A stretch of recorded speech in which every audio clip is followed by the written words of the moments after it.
Around the world, inflation had surged because of wars and supply chain disruptions. What Mr. Wong doesn't say is that it was his party that raised prices on a whole host of items. And let's start with water. The PAP raised water rates twice, once in 2024 and another in April this year, a total of an 18% increase.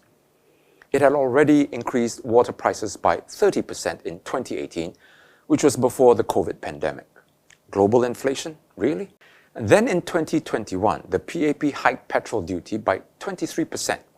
Bus and MRT fares went up by 6% last December. Transport prices have increased every year for the last 5 years except in 2020 during the pandemic. Electricity and gas rates, with a few exceptions, have also been climbing through the years. Singapore Power, a company owned by the government, has raked in profits in the billions. Compulsory MediShield Life premiums will increase by up to 35% starting next month. PAP town councils all raised the service and conservancy charges in 2023 and then again in 2024. The NEA raised rubbish collection fees in 2017, 2022, and 2024. Again, what has the global inflation got to do with this? NTU, NUS, and SMU all increased their dormitory fees by 7 to 12%. Now, on top of all these price increases, the PAP increased the GST to 9%. This means that the increased GST is added on top of all the price hikes that I just mentioned. If it is true, as Mr. Wong says, that the cost of living skyrocketed because of global factors, then why did the PAP make the situation worse by raising the GST and other fees and prices? If he really knew that the cost of living is our biggest concern, if he truly cared about Singaporeans, why did he pile on all these price increases? Or is he now doing damage control because the GE is coming? Remember, at the beginning of this decade, we were still in the thick of battle, fighting COVID-19. It was a time of great uncertainty.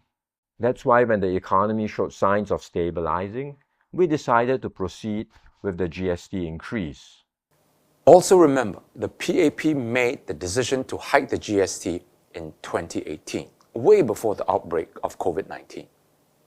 In the 2020 GE, the SDP knew that the pandemic would cause Singaporeans severe difficulties as far as living expenses were concerned. We therefore called for the GST to be suspended. But the PAP ignored the people's pain and went ahead to increase the GST in 2023 and 2024. Mr. Wong's spinning is quite dizzying and frankly making us all rather nauseous. In this budget, we've provided additional measures to further ease cost pressures. The problem is that these cost pressures have been going on for decades. Now, the government has had to continually give out financial assistance since 20 years ago because it kept increasing the cost of living beyond what the people could afford. In 2004, it implemented the Workfare Income Supplement to aid the insufficient wages of lower-income workers. In 2008, the government gave growth dividend payouts to help them cope with the increased cost of living. In 2014, it was the Pioneer Generation package intended to reduce cost of living pressures, especially healthcare costs for the older generation. In 2015, the PAP gave out GST vouchers to help Singaporean households with their living expenses. Then there was a Silver Support Scheme introduced in 2016 to provide cash support to lower-income elderly citizens.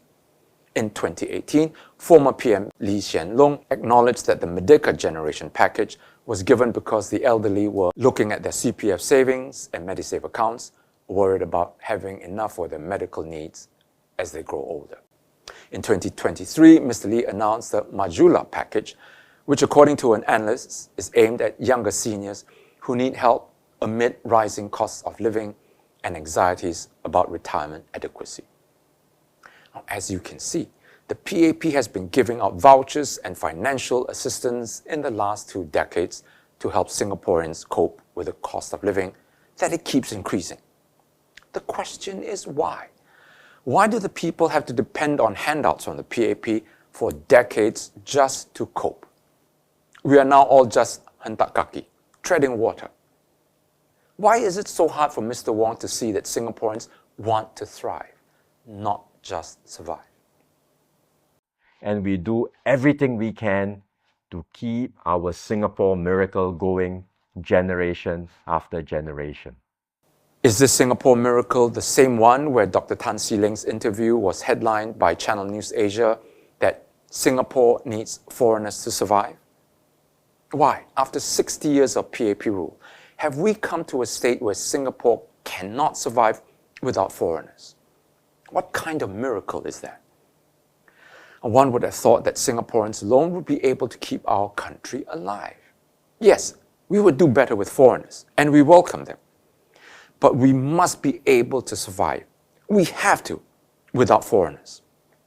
This is who we are as Singaporeans. We look out for one another. Really? A study in 2019 found that there were around 1,000 homeless people in Singapore. For many of them, homelessness was often chronic, lasting 6 years or more. A quarter of those interviewed had eaten just one meal a day or none at all. And unemployment, irregular work, and low wages were reasons for their homelessness. By 2023, this number had remained constant, with more moving into transitional shelters. In 2021, the government revealed that 8 in 10 Singaporean workers who are 35 years old and above still earn wages below $1,300 per month through part-time or full-time employment. A quarter of Singaporeans say that they feel stressed to the point where they cannot cope or deal with things. Half reported feeling depressed to the point that they feel hopeless almost every day for weeks at a time. Many say that the cost of living is the source of their stress and mental health problems. Nearly 50% say that they will never be able to achieve financial freedom. Now contrast this with ministers who live in grand, good-class bungalows. One sold his GCB for $50 million and another for $88 million. Now, let that sink in for a moment, my friends. When elections are around the corner, Mr. Wong now says, We look out for one another. the sheer brazenness and audacity is really something to behold. As the Cantonese say, 真係唔怕醜. Mr. Wong's post-budget video is but the latest example of how the PAP has been using clever rhetoric to manipulate Singaporeans, exploiting us rather than genuinely serving us. But there comes a time when people wise up and see through the facade. That time is now.